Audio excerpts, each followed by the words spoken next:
Assalamualaikum warahmatullahi wabarakatuh. Perkenalkan, nama saya Muhammad Fila dari 1231 absen 24. Di sini saya akan bercerita tentang masa reformasi. Proses terjadinya reformasi. Sejarah reformasi Indonesia sejak Juli 1997. Krisis ekonomi melanda Indonesia dan beberapa wilayah Asia Tenggara. Krisis ekonomi tersebut berkaitan erat dengan krisis politik yang juga terjadi di Indonesia saat itu. Kondisi Indonesia yang mengkhawatirkan tersebut menyebabkan pelarian modal besar-besaran ke luar negeri sehingga terjadi tekanan terhadap nilai rupiah. Setiap bulannya nilai rupiah semakin terpuruk dan memprihatinkan. Krisis moneter ini kemudian membuka tabir krisis-krisis lainnya, terutama krisis moral. Tubuh pemerintah saat itu digerogoti praktek korupsi dan nepotisme atau KKN. Dampak krisis ini menyebabkan harga bahan-bahan pokok naik bahkan langka. Lapangan kerja menyempit, pengangguran membludak, dan angka putus sekolah meningkat. Akibat pengangguran dan kemiskinan yang meningkat drastis, terjadi inflasi atau kemerosotan nilai uang yang tinggi. Krisis ekonomi ini semakin menggoyahkan rezim Presiden Soeharto yang sebelumnya sudah melemah. Andil faktor politis juga menjadi penyebab terjadinya krisis finansial yang lebih besar dibandingkan negara lain. Jatuhnya nilai rupiah, gagalnya mekanisme pembayaran perdagangan luar negeri, dan besarnya pinjaman perusahaan nasional membuat ekonomi Indonesia semakin rapuh. Kegagalan pemerintah Orde Baru mengantisipasi krisis ekonomi membuat kepercayaan masyarakat hilang. Saat itu, sebagian besar masyarakat semakin sulit menghadapi tekanan ekonomi dan semakin menyadari ketimpangan ekonomi yang berpihak pada suatu kelompok saja. Pemerasan dan keadilan dinilai belum menyentuh seluruh lapisan masyarakat. Puncak ketidakpuasan dan kekecewaan masyarakat terhadap pemerintah terjadi dengan pecahnya kerusuhan 13-15 Mei 1998.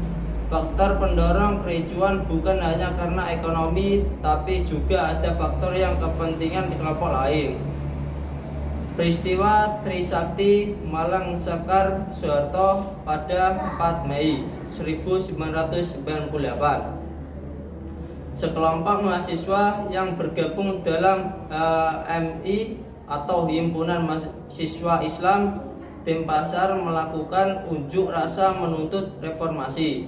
Selain itu, juga ada 4 organisasi mahasiswa mengajukan usulan melalui sidang umum MPR kedua. Berbagai usaha terus dilakukan untuk membawa Indonesia menuju reformasi.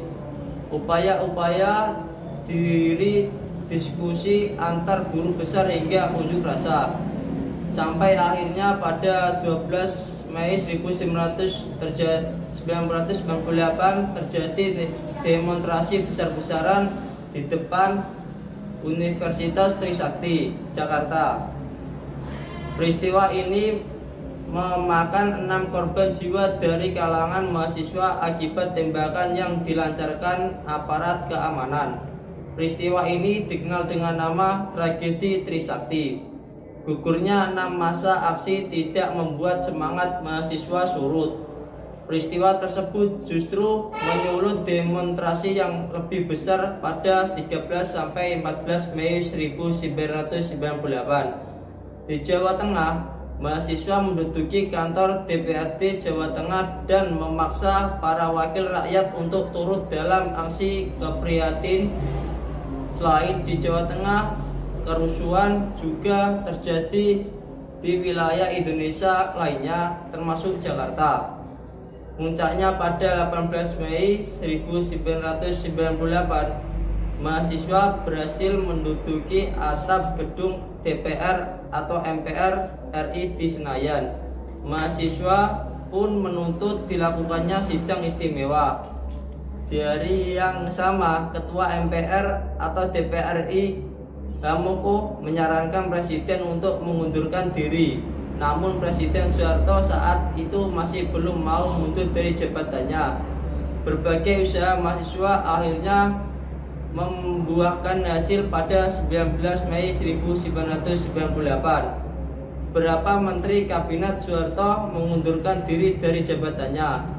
Kondisi yang semakin tidak terkendali akhirnya memaksa Soeharto untuk meletakkan jabatannya di depan Mahkamah Agung pada tanggal 21 Mei 1998 pukul 10 WIB pagi.